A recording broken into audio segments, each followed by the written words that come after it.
Well, I'm at it. My thanks to Nicole Killian, who sat in for me here yesterday as I traveled to Charlotte, North Carolina for lunch, OG takeout style, I love to say that, with Republican Senator Thom Tillis. We talked for more than an hour. You will be able to see that entire conversation unedited. That's the way we always do it on our YouTube page and where you listen and find your favorite podcasts. Now, because this is TV, we have diced up parts of that interview for tonight's show, getting thoughts from Tillis, a mild Republican iconoclast in this era of Trumpian conformity on, among others, crime crackdown in D.C., immigration enforcement, Vladimir Putin, Ukraine's future, and the GOP battle to succeed Trump in 2028. Tillis said this about D.C., crime, and Trump's actions. Two things can be true at once. Emphasis on crime in D.C., he said, is overdue. And Trump's actions, he said, constitute overreach. You will soon hear Tillis name-check Memphis and Detroit, cities that, according to FBI data, have a higher violent crime rate than D.C., much, much higher. Washington, D.C. is different in that it's a federal district, and the president has some latitude here, but D.C. has sued Trump over his takeover of the local police, arguing that that action plainly violates federal law. Tillis warns that doing this in D.C. sets up a slippery slope where the federal government could soon be tempted to impose itself on city governments in ways that may do more harm than good. That's a debate worth having, and Tillis appears ready to have at it when Congress returns here to Washington in early September. As for what is happening here and happening right now, turn to my friend in our apartment, Scott MacFarlane. Good to see you. Where's the refrigerator? I'm telling you, we're working on so many things. Let's start at the big level and work your way down. Yes, indeed. Speaking of the big level, Vice President was over at Union Station. National Guard forces arriving from other Republican-led states to come here for deployment. Walk my audience through what that looks like and what is being said by both the local government and the federal government about what's happening night in and night out. It's getting really militarized really fast here in Washington, D.C. By the end of the week, there's an estimate that there'll be 2,000 plus National Guard troops in some part of the District of Columbia. That's about two-thirds the size of the police department itself. It's an enormous force. And at this moment in time, you're not seeing them far and wide. Where are they going to put 2,000 people is an open question people are asking here. At this point, you got a few dozen at Washington's Union Station, the main train hub, where people kind of have their front door to the District of Columbia if they come by rail. They're in some of the subway stations, which have been a crime-ridden area among youths. So some of the people who live in those areas or take the metro system, as they call it here, kind of like the idea of more reinforcements on the subway. They're near the national monuments. They are not, though, ingrained in the communities where crime has been a persistent problem over the years, and there's an open question as to why not. And the statistics that are noted by the Attorney General or others supportive of the White House say they have made arrests in high-crime parts of the city, Ward 7 and Ward 8. Is that actually true? There have been many arrests in the northeast and southeast corners of Washington, D.C. over the past week or two. Those are areas with a history of crime spikes, but there's no sussing out who's doing the arresting. Washington, D.C. police have a lot of muscle memory in making arrests in those areas. They're deeply ingrained in those communities. They're well-sourced. So, in other words, patrolled. those arrests might have happened regardless. Those arrests may have been the D.C. police doing a day's work.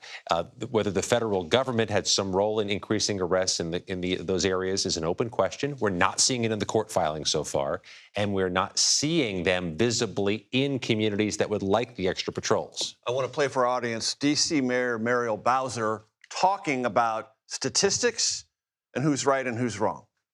Crime has gone down in our city, and it has gone down precipitously over the last 2 years because of a lot of hard work, changes to our public safety ecosystem, including changes to the law. And we know that those facts don't comport to what some people are saying, but those are the facts.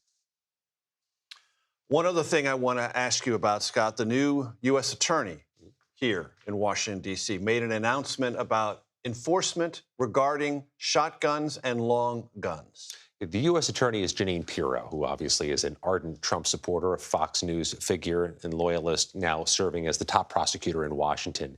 issuing this determination that they're not going to prosecute people simply for possession of long guns and rifles in Washington, D.C. And she's saying that's based on recent court rulings that you shouldn't be doing that. It's noteworthy the timing of that. Making that announcement's not a shocker, but doing it while you're trying to crack down on crime in Washington, D.C. really does serve two different masters here. You can emphasize that you're getting rid of illegal guns in Washington, but also protecting gun rights, politically threading quite a needle there. Scott MacFarlane, as always, a pleasure, sir. Now to Senator Tillis and his thoughts about all of this, at least on the crime. What are your thoughts about what's happening in the District of Columbia right now? Do you think there is overreach going on or something that's overdue? Yes. Both of those can be accurate. Two things can be true at the same time. Yeah, okay, well, let's peel back the layers, all right? D.C. has a crime problem. The D.C. leadership has allowed the problem to get worse. They should be held accountable to that. But where do we stop? Do we honestly think that D.C. has the worst crime problem in the United States? No, it's got a crime problem. But where do we go from here? Do we go to Gary, Indiana, Detroit, pick some red state, go to Memphis, a red state, it's got a crime problem. Where do we go? As a limited government conservative who believes that states and local governments are the best equipped to deal with it, maybe we should be putting public pressure on them.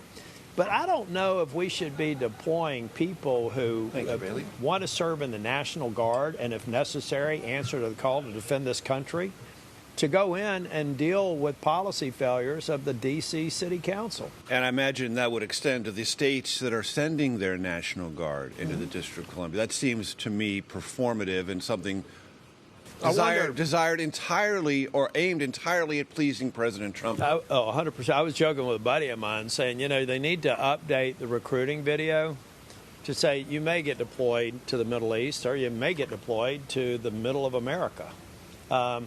I just don't think that that's why people join the Army Reserves, for example, or National Guard unit. I think that they are genuinely want to defend this country against foreign adversaries. And what we're doing now is micromanaging local governments. And I don't know how any limited government conservative can reconcile supporting that with a limited government ideology, which I've had my entire life. Senator, you know that some people fear that this is trying to normalize the idea of federal forces in cities, and that's a danger. You know what? Straight up danger, they fear. The thing I love about this country is there's a wisdom of the electorate. And I think at some point, if people thought that that's really the end game, then there will be consequences in the ballot box. We want local control. We want decentralized government. You start descending the slippery slope that you can create a strong central government, which is just antithetical to the whole premise of our nation's founding. You start rationalizing that, then you're laying the groundwork for some liberal to come in and say, well, this centralized government is going to take the country in a different direction. The best way to prevent that future threat is not to rationalize your behavior in the moment for some political expediency. The hush puppies in Cornelius, North Carolina, very, very good. We will share more of my conversation with Senator Tillis throughout tonight's show. Taurean Small joins me now from Capitol Hill. Taurean, great to see you. Thanks for joining us here. So Congress is going to have to say something about all of this when it gets back in September. This is 30-day limited unless the White House comes to Congress. Walk my audience through how that will play out and what you're hearing about how it may play out. Yeah, so, Major, I should start off by saying that Republicans are firmly behind Donald Trump when it comes to this takeover. We've heard from Representative Comer, the oversight chairman, who said that he is readying a legislative package that would address some D.C. laws that need to be addressed. As he says, and as the president says, the city or the district, as it is currently soft on crime. A part of that is also reinforcing this takeover edict by a joint resolution. Now, whether or not there will be enough support across chambers for that to actually go forward and extend this is another thing. But then there's also the idea that Comer floated of bringing in D.C. Mayor Muriel Bowser to testify before the oversight panel and really to put a spotlight on what he's calling Democrats being soft on crime. At the same time, we see Democrats looking to fight back. The D.C. delegate Eleanor Holmes Norton, she and other Democrats co-sponsored a bill that would essentially give the power of the National Guard to D.C. and take it away from the president. Ultimately, though, home rule is what's being litigated. And as the president looks to extend his power over that, we're also seeing court cases come up that could likely tie this up for some time. Now, Taurean, if in fact Congress were to put something before itself in the House or Senate to extend this 30-day power that the president has invoked, what's the threshold to pass that? Well, it would need a filibuster proof, at least in the Senate there. That would mean 60 senators, regardless of party, will have to come together. It's unlikely that there's bipartisan support from Democrats in the Senate to go behind or support the president in this endeavor to take over D.C. effectively. But also we see that there has been this effort to support, especially from Democrats, this litigation that's going forward. Like I said, the D.C.'s Attorney General already filed a case against the administration for this. We saw a judge block a measure that would effectively remove D.C.'s police chief. Litigation, these court cases, is ultimately the most power Democrats have as they're handcuffed, being in the minority here on the Hill. Taurean Small, I appreciate it. Thanks so very much.